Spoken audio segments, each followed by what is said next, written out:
Hello everybody, I'm Nora Burrows. I am incredibly excited to start Darlene Michaud's Block of the Month today.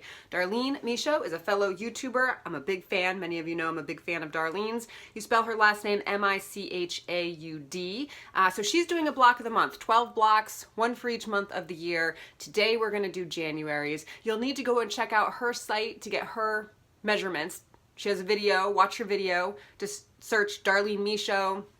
Block of the month. You'll see the block. It has a little cat on it. Super cute block. Cat surrounded by little squares and rectangles. So that's what we're going to make today. And this will be really cool because you'll get to watch my video and see my version of the block, and obviously watch her video and see her version of the block. And our aesthetics are pretty different, so I think our blocks will end up being quite unique from one another. Now she's going to do a quilt as you go process with these blocks. I am not going to do that. I'm just going to create each block and then decide how I'm going to lay them out. Maybe I'll have some sashing, maybe I'll just sew the blocks together. Who knows? But hers is going to be a little bit different. Anyway, let's get started. I've picked out fabric. Let's take a look. Here are my Scrappy Fabrics. This is the one that I think I'm going to use to be the cat. And as you can see, I really only have a little bit of each one of these. This one is actually literal cats. I'm not exactly sure how I'm going to use these. I was thinking maybe some of the squares and rectangles around the outside. And then there's a little border that goes around the cat block. So this would be my cat block here. And I'm trying to decide between which background, either this black and tan floral or this more geometric one here. And then this blackish gray would be the cat itself. And this would be the border to go around the cat block. So let me think about that. I'm going to cut out these cat pieces. We'll do this first, and then we'll worry about the squares and rectangles that surround it. I couldn't decide between the two different backgrounds, and because this cat takes so little fabric, I just decided to make two cats. I'm going to make one of each. I might use both cats in this quilt, or I might just use one and then have another one be in my orphan block bin. But let's go ahead and start. What I'm going to do is take these two pieces. So the black is obviously the cat and the tan is the background, and put the black right sides together, resting along the bottom of the seam here. And I'm going to sew on the diagonal down this way and then back up this way. In addition, I'll also take this bigger piece and my other little square, put them right sides together and sew on the diagonal from the top to the bottom corner there. And then that will be flipped open like that. You can barely see my stitch line here. You can see it better on the back. I'm just going to go ahead and trim off the ends here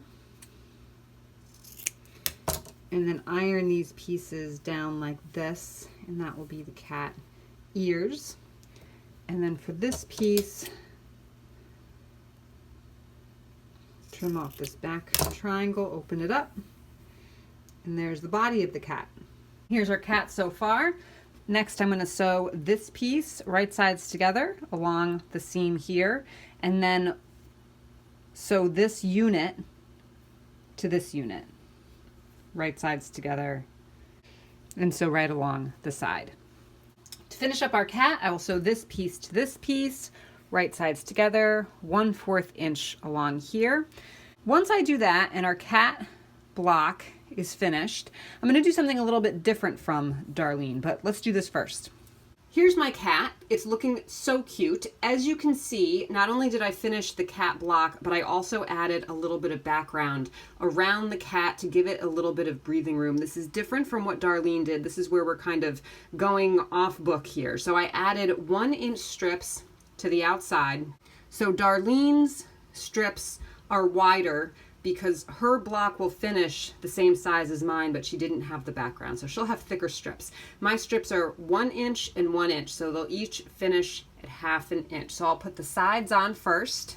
I'm going to do this with both cats, and then once I have my strips on, so I'll put the sides on first, then I'll put the bottoms, the top and bottom on, and I'll do it with the second cat. At that point, I'll decide which cat I want to use, and we'll add the squares and rectangles around this unit. Cats are looking great. I think aesthetically I like this one more, but I think this one might go better with the other fabric. So let's take a look and see. So I have this red cat fabric, this black cat fabric here. And then I was also thinking about using kind of this blue tan geometric print and just using these three on the squares around it. So if I did just these three, I'm kind of feeling that maybe kind of this more geometric background would be better, but maybe not. Maybe that one would be just fine. To throw a curveball in, I do also have a piece of this crazy fabric, which I'm a little bit hesitant to use because I think it would really change the feeling of the quilt, but it is kind of so cool that part of me really wants to maybe just do one of the blocks that are gonna go around it, maybe just like one cat face, but I don't know, maybe not. I brought out my design board here and labeled some of my pieces. This is not all of them because I did run out of some fabric, and I'll tell you about that in a second. This is all I have of the black fabric. That is it, of the black cats.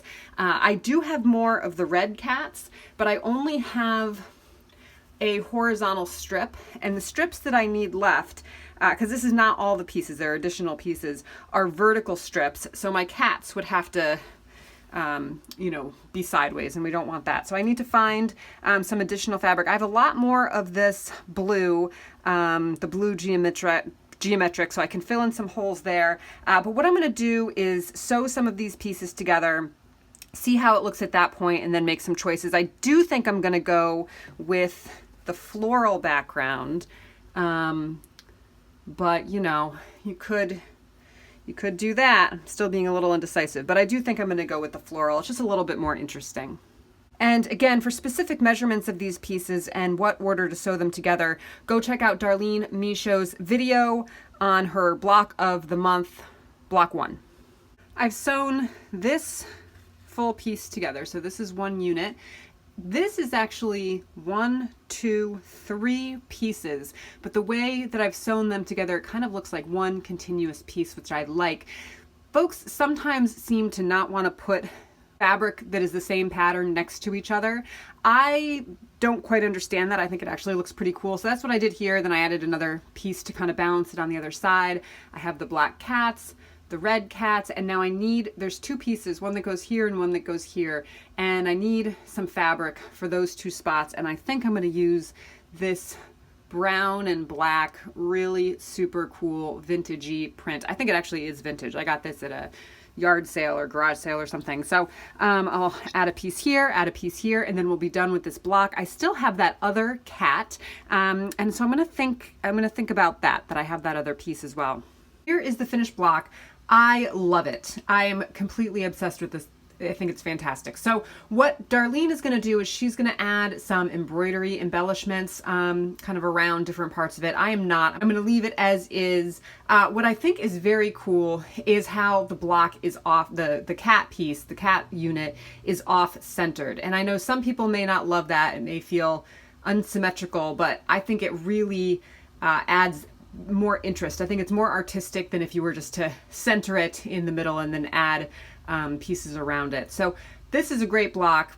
I also have this cat block here, this extra one that I made, and I think what I'm going to do is make this into a mug rug. So when you come back and you watch me create block 2, which I have no idea what block 2 looks like because Darlene has not published it. She won't until February. But when I come back and I do block 2, I will show you the mug rug that I have made with this little cat. So the other thing, I have this bin, and what I'm going to do is put not only my quilt pieces in here, but I'm also going to take my leftover fabric scraps. These are all the fabrics that I used on this particular block, and I'm going to put these into the bin. That way I can use these pieces in other parts of the quilt. I'll obviously be adding other fabric as well, but using these pieces in other areas of the quilt will add some cohesion, it will add some theme and variation, which I think will be good. And thank you for joining me. Don't forget to subscribe. Go check out Darlene Michaud's video, Quilt Block 1, and I'll see you next time. Actually, the official name of Darlene's video is Quilt Block of the Month, January 2024, Block 1, Part 1. I think that may be her longest title to date, but you can probably just search Darlene Michaud Block of the Month and it'll come up.